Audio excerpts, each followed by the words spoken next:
Good evening. I'm still reporting on crypto.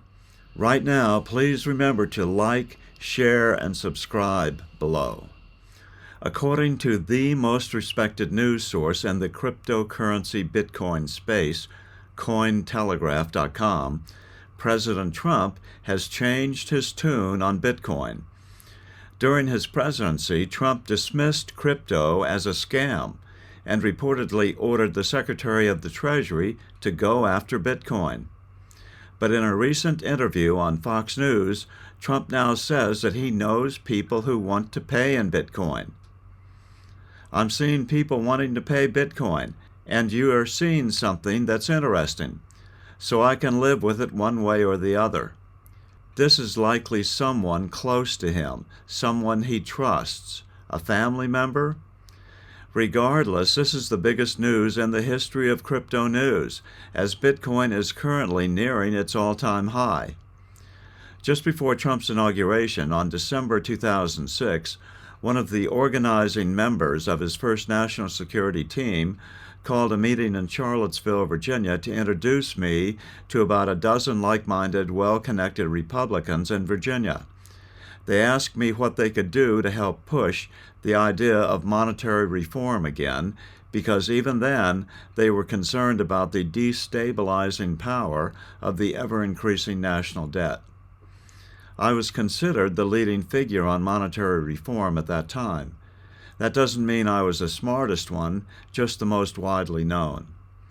Monetary reform means a return to a debt-free form of national money, as opposed to the debt-based monetary system virtually every nation currently struggles with by encumbering them in mountains of unsustainable debt. That debt-free form of money is called the U.S. note, which can be switched with the current form, the Federal Reserve note, and in the switch gradually pay off the national debt. A form of sovereign debt-free money was what the founders of this nation used to win the Revolutionary War. Then President Andrew Jackson fought with the First Bank of the United States to bring back debt-free sovereign money to pay off the national debt in his era, the only time it's been paid off. Then, just 25 years later, the debt-free United States note was used by President Abraham Lincoln to win the Civil War. This form of U.S. money is still legal tender. In fact, it's been used for longer than the Federal Reserve note, which is the money in your pocket today. Although you can still buy United States notes at inflated prices on eBay, the Treasury Department isn't printing anymore, and there's just not enough in circulation to do what needs to be done: pay off the national debt. Not just pay it down, but completely eliminate it. Anyway, at this meeting, this group was prepared to offer to pay for a remake of the Money Masters, but I declined the offer, stupidly, because it was something I had done 20 years earlier and thought I couldn't improve on it. So the meeting settled on seeing if they could use their combined influence to get incoming President Trump to explore the idea. I was certainly willing to put my name to it, even though I doubted Trump would be interested, especially at that time, because he was already feeling the heat from what would turn out to be an 8-year-long witch hunt against his presidency. And I knew that he could not afford to anger the biggest bankers in the U.S., like Jamie Dimon of J.P. Morgan, by cutting out one of their most reliable income streams, the interest the U.S. pays annually on the national debt. Surprisingly, a week after the meeting adjourned, I got a call from the organizer's chief of staff, relaying a request for me to produce a white paper on how a return to United States notes would work.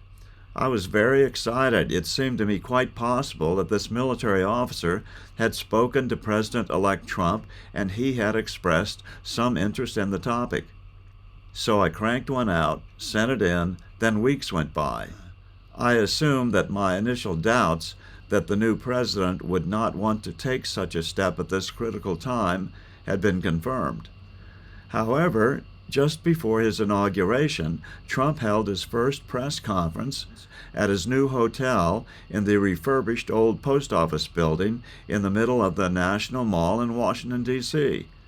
At this news conference, Trump mentioned that he could pay off the national debt in 2 terms of his presidency. Exactly. Needless to say, I was elated. But then again, nothing further happened. That's the last I heard of any presidential interest in monetary reform. Fast forward to today.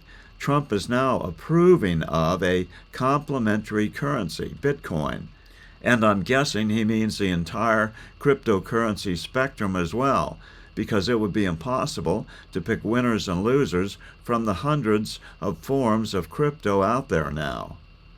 But the king of complementary currencies is to resume the printing of United States notes in order to pay off the national debt as we gradually extinguish the Federal Reserve note.